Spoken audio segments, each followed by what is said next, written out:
কি বলবো, কিছু বলার নেই। আমার ব্লাড ক্যান্সার, সোমা দাসেরও ব্লাড ক্যান্সার।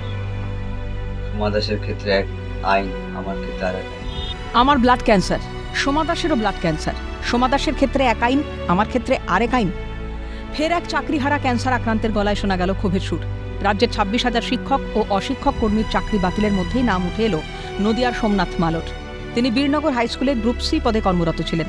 চাকরি চলে যাওয়ায় স্ত্রী কন্যা নিয়ে বিপাকে। তার উপর রয়েছে ওষুধের খরচ। মারণ রোগের চিকিৎসা চালাতে না পারলে কার্যত বেঁচে থাকাই অসম্ভব হয়ে দাঁড়াবে। এই পরিস্থিতিতে তার একটাই প্রশ্ন, ক্যান্সার আক্রান্ত সোমা দাসের নাম বহাল থাকলেও তার নাম বাতিল করা হলো কেন?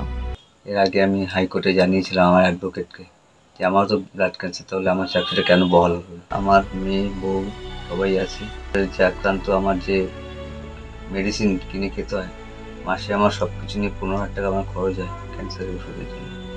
এখন যদি এটা বন্ধ হয়ে যায় তাহলে আমার আর বেঁচে থাকার প্রয়োজন, মানে বেঁচে থাকতে পারবো না। এখন চাইছি সোমা দাসের যে কেসটা যেরকমভাবে ওকে এরকম বহাল করে রেখেছিল, আমার চাকরিটাও আমি বহাল চাইছি। নদিয়ার তাহেরপুর পুরসভার অন্তর্গত ডি ব্লকের বাসিন্দা সোমনাথ মালো। মাত্র 3 বছর বয়সেই শুরু জীবন যুদ্ধের লড়াই। শারীরিক প্রতিবন্ধকতাকে জয় করে হাই জাম্প প্রতিযোগিতায় সাউথ কোরিয়া থেকে ছিনিয়ে আনেন সোনার মেডেল। এরপর মারণ রোগ আক্রান্ত হন সোমনাথ। সুপ্রিম নির্দেশে রেয়াত পেলেন না তিনিও। এখন তার আক্ষেপ, সোনার মেডেল আনার পর চুরির দায়ে চাকরি গেল। দেশের জন্য লড়াই করার এই পরিণাম।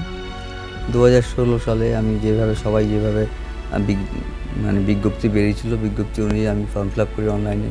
সেভাবে এক্সাম পরীক্ষায় বসেছিলাম এবং পরপর ধাপে ধাপে আমরা গেছি। টাইপিং টেস্ট হয়েছে, ইন্টারভিউ হয়েছে, পুলিশ ভেরিফিকেশন হয়েছে, তারপরে স্কুল চুজ হয়েছে। সমস্ত কিছু পাওয়ার পরে তারপরে আমার বীরনগর হাই স্কুলে আমি জয়েন করি। আমি 2002 সালে ভারতবর্ষের হয়ে হাই জাম্পে সোনার মেডেল পেয়েছিলাম এবং তেরঙ্গা ঝান্ডা তুলেছিলাম বিদেশের মাটিতে। দেশের জন্য লড়াই করে আমি সোনার মেডেল এনেছি। তার পরিণামে আজকে আমাকে চোরের দায়ে চাকরিটা ছেড়ে দিতে হলো। কিভাবে সংসার চলবে? মারণ রোগের চিকিৎসা করাবেন কিভাবে? পরিবারের মুখে কিভাবে অন্ন তুলে দেবেন? সেই চিন্তাই এখন মাথায় আকাশ ভেঙে পড়েছে সোমনাথের।